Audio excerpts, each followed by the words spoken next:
Okay, so 3.1 release notes. So I was really happy to see paid events and payment through forms. Although in my very quick test, I couldn't actually get the payment to go through to Stripe. So hopefully that is working. But so the first one on the top here, we've got event groups and events. So basically the way they've done it is just set up events like any other module, which is really cool. So you know, like a blog, you would have your blog groups and then your individual blogs and then your blog posts within those. So events are the same, but it might be a bit not that intuitive for if you're just coming in to look at it, because by default they've put it into list view. So any events you add are just sort of all showing in the root level, but you can actually switch it to tree view and create groups, event groups. So that might not be clear to everyone at first, but that's pretty cool to be able to do that. Can we actually set? I haven't tried this yet, but can we actually set the parameters at the start that it sits in list view? Do you know? I guess if you're on the Pro Plus plan where you've got access to the settings, you probably can. Right. But I think, yeah, right. Yeah. And the other thing I noticed with that too, like with the groups, if you edit that or create one, it's actually got all the fields like the event start date, capacity, price, so you can actually have an event on the group as well. So like the group could be an event that you book or pay for, like that. So that's interesting. Okay, so then obviously then in the CRM, they got the booking subscription. So if someone books this event, that goes through into the CRM, gets added as an item there. And this here just shows the flow that the system goes through, which I won't go through here, but you know, just what happens if this and that. Then the form events subscription validation. So this just shows how the system will validate the form subscriptions. So again, I won't go through that. And of course, I've added all those, the events, the booking subscriptions, and the orders, if paying for an order through a form. That's all in the user permissions and the menu configurator. So you can lock those down as well for the users. And then also in the component box, so if you're on a page and you want to drop in the modules for listing events, event groups, and even the subscription form, you can do that through the component box now. So, and the payment settings, obviously you've got to go through a gateway. So at the moment we've got Stripe. So that's pretty good.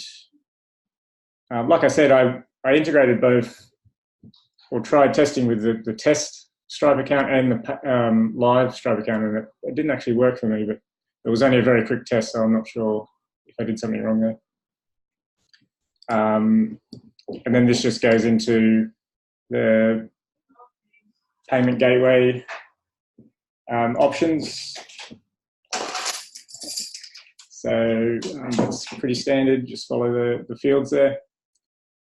And then in the form builder itself, so I might just duck into here. So an event one. So obviously we've got the two fields now, the accept payment and accept event subscription. And I was happy to see that these were separate. So, you know, accepting payments through a form, you know, you can just do that outside of events. It doesn't have to be a paid event or anything like that. So that's cool if you have, you know, get your clients to pay online or anything like that. Have you tested that yet, Adam? Just on the form only? No, I haven't actually. I only did it. I'm going to test both at the same time. Have you found problems with that, or? No, I haven't actually used the event module yet. So yeah, cool. I'm going to test that. Just with the form, just accepting payments is kind of cool. Yeah, and it's pretty flexible. You can pretty much edit it all via Liquid and change all the settings and conditions and that. so here they're just noting what the form builder will add to the form. So just all the liquid code, it inserts all variables and things like that to. So when you're adding in the event form on a page, that will actually ask you for the event ID. So then it can pull in that event and get all the information from that event. It's all using Liquid like you would if you were doing it yourself. So you can go in and modify that if you need to, and really do some custom stuff there too, which is good. We've got access to all that. And again, it's just listing here all the code that it puts in for the payment side of things. So again, you can access all that. And then just mentioning here about there's additional JS and CSS files in the CMS assets directory now, obviously for the payments and events and other stuff. So that'll all get dynamically added to the page if you insert a form that needs that or whatnot. Hey, Adam, just real quick, I want to ask, because I was looking at this. Alex, do you know if, or Vlad, do you know if these files are being added just to the page that have the form on them, or is it site-wide, the JS and the payment JS file and the main CSS file? In the test I did, it was only for the page. No, it didn't do the whole site. Yeah, we did. We split them all. So if your page has any form with reCAPTCHA v2 or v3 or payment, it will add JS for that functionality. So if your page has no any of these features, then no JS additional will be added. Yeah, and I think there's a little note about that in the notes here about which one it adds. So yeah, and there's just also obviously making the mention that these assets or these files that Treepl are adding for functionality are accessible to us, so you could make changes to them, but note that Treepl are going to override those in subsequent sprints. So you need to make sure you're making your own overrides or additional files to that. So then we've got the payment processing logic. So this just goes through how the system works through the payment. So you can look through that yourself. And this one was cool. So obviously we've got a new system email for invoice now. And just listing here all the fields that we have available to use in there. Yeah, so the second one here, you can actually have custom invoices. So I suspect that this is, you'd have to set up, because you can't set up, let me just go in there. You can't set, under system emails, you can't create a new system email. So I assume it's a workflow email that you're creating to create a custom invoice. And then in the form, the submission form, you put a hidden input with the name and then the ID of the new workflow email that you've made. And then, so obviously that form would then use that invoice. So really you could set that up as a dynamic thing where you're sending out personalized invoices or custom invoices for every different event or, so that was a big deal. In BC, we only had the one invoice layout for everything, and that got a bit crazy. So this is really cool that we can do that. Set admin page title. So yeah, just in the admin, like I'm here now in workflow emails, and we can see in the title we've got workflow up there. So that just helps you navigate around when you've got multiple tabs open and whatnot. So that's cool. And reCAPTCHA v3. So that's awesome that we have that now. It should make the user experience a bit better on forms. I haven't played around with that one yet, but that should be good. Just real quick on the V3. So I have tested it on a few sites. So far, no spam has come through, which is good. I'm just going to wait on it for a few days to see if there's anything coming through. But yeah, just a reminder, you can't use V2 and V3 together. That's obvious. So if you did have V2 in there with some scripts to, an on submit script, just make sure you remove all that stuff before you use v3 because it's literally just a simple script file. That's it, and a hidden field. Yeah, right. Yeah. Yeah, and I haven't like played around with like if you're doing validation and whatnot, if you'd have to change much there, but yeah, we'll have to work all that out. Okay, so then Adam added, yeah, so this is what you were sort of talking about before. It only adds the scripts that it needs for whatever functionality is required. So it's just not going to dump everything in the page if you have something. It seems like it's selective on what scripts it adds dynamically.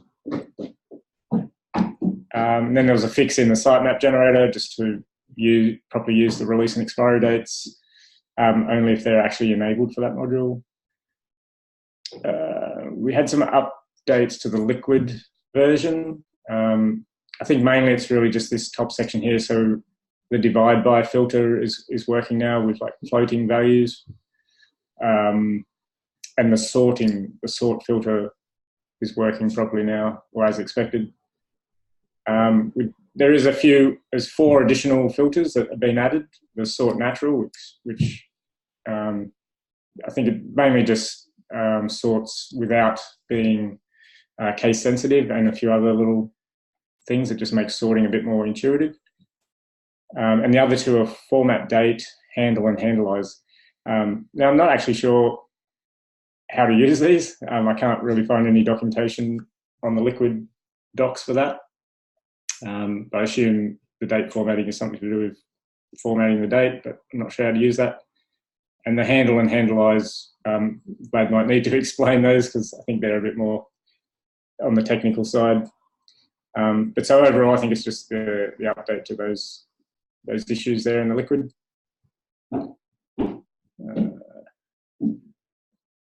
So the empty custom menu. So if you're using the menu configurator and you don't have any items in there, there was the admin's just going to redirect you back there all the time to try and get you to fix that issue, I guess. Add data source name and data source URL. So this is a good one. If in like a custom module, if you've got a data source field to link to another module, previously we only had the ID to work with in the data. So you had to do some extra looping and that to get any information about that item. So, but now we have the name of that linked item and the URL that we can use. So that's pretty cool.